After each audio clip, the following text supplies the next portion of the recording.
Drug abuse, also known as substance abuse, is a problem worldwide. In Nigeria, statistics from the National Drug Law Enforcement Agency, NDLEA, indicate that 40% of the nation's youth use hard drugs, with the northwestern part of the country having the highest rate.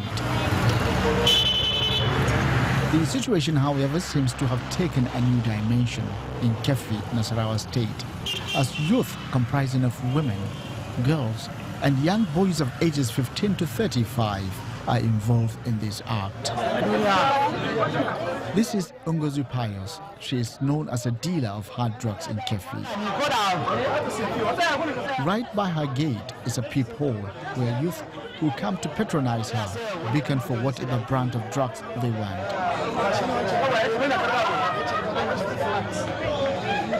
She admits to selling hard drugs to youth in the area, and her business appears to be thriving. Cannabis. Don't you know that it has effects on the youth and every other person that takes it? I don't know. People that are bringing it, we call them on phone now. I say small. At times we feel make like 5,000, 10,000. Have you tested it before? How long have you? No. When tested it, you allow others to buy. How long have you been selling this? It don't take. How many years? It don't reach about 3 to 4 years or 5 years. Her backyard also serves as a hideout for hard drugs users. One of the youth who was bold enough to speak on camera tells us why he takes hard drugs. Once if my promotion is high, I take 10 a day. Now if my promotion is not higher, I only take 5. Then if I want to do with other people, I take 2. The rise in cases of drug and substance abuse in the area is the reason these youth and elders have led a campaign to pharmacies and drug stores.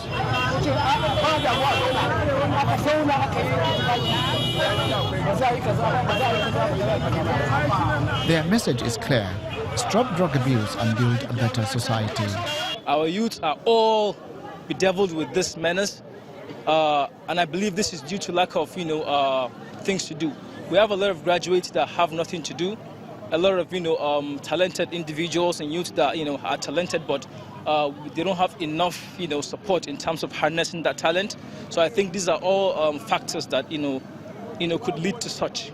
The issue of, kidnapping, Boko Haram, armed robbery, and all devices that is being perpetuated by the youth is linked to this.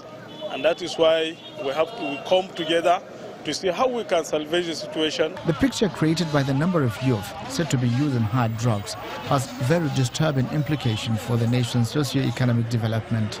The general consensus is that the community and religious leaders must sensitize people of the dangers associated with this menace.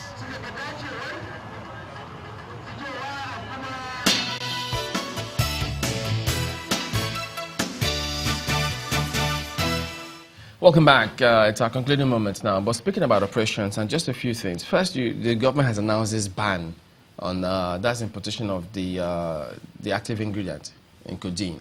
But the question now would be, much as that is intended to solve the problem, but we know what happens when some of these products items are banned. People start smuggling them. It becomes hot cake. That's right. We've seen that with some products, agricultural products, turkey, and the rest of them, poultry. Does government, including NAFDAC, do we have the capacity to enforce this ban? Actually, the reaction of the government is very good because the ban should be in place until we re-evaluate all the processes, regulatory processes, manufacturing controls, drug distribution controls. And if we then find out that we could actually have a restricted use of codeine containing medicine, it doesn't have to be syrup. We've been thinking of actually making tablets of it, or encouraging manufacturers to make tablets of it.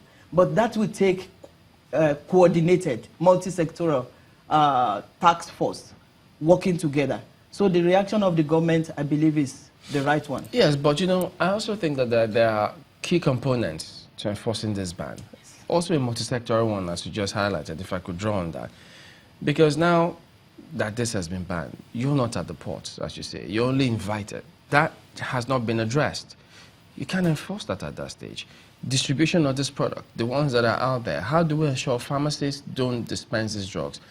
Over the counter, is that working? Doctors, so all of those units. Has anything been done about ensuring that everyone is on board concerning what they need to do to enforce this? That is why there will be time. There's a need for time to coordinate, to put things in place. As we speak, the presidency has actually written a letter to return NAFDAC to the ports. 2 weeks ago, the letter was still with the Ministry of Trade, and we're expecting to receive the letter because without NAFDAC being at the port, like you said, we are just hiding our heads in the sand. Tell us how socially, or should I say, this social vice, how deep is it? What are we up against? The social aspect, I've always been a community-focused person. I did screening of 10,000 women in Nigeria to identify positive, HIV positive women to save our children. So I've always been community focused, and that was part of what has been driving me. Because, like I said, a country cannot be greater than its youth. Last year, I was given an award by the National Academy of Pharmacy, and while we were eating, I met 2 young people, and they said, oh, we're part of the young pharmacists group. I said, really? I love younger people because they keep me straight, so to say, And as soon as I got into office as the DG of NAFDAC, I contacted them that we need you. You are our future. So what we are doing right now, as part of this national launch awareness program against drug abuse, is to you young pharmacists. There are thousands of them all over the country. So NAFDAC and Young Pharmacists Group, which is a subgroup of Pharmaceutical Society of Nigeria, PSN, we will be going to different parts of the country. We're starting from Kano, and then we go to Yola, and then go to Lagos, or come to Lagos. Because the problems are dire in the north. Somebody sent me a video of a 6-7-year-old using pure water plastic sachet to sniff drug. I was weeping, said, 6-7-year-old? Where is the mother? In the north, women in hijab, conservative women selling codeine, selling drugs. That breaks my heart. In the absence of employment, what else would they be doing?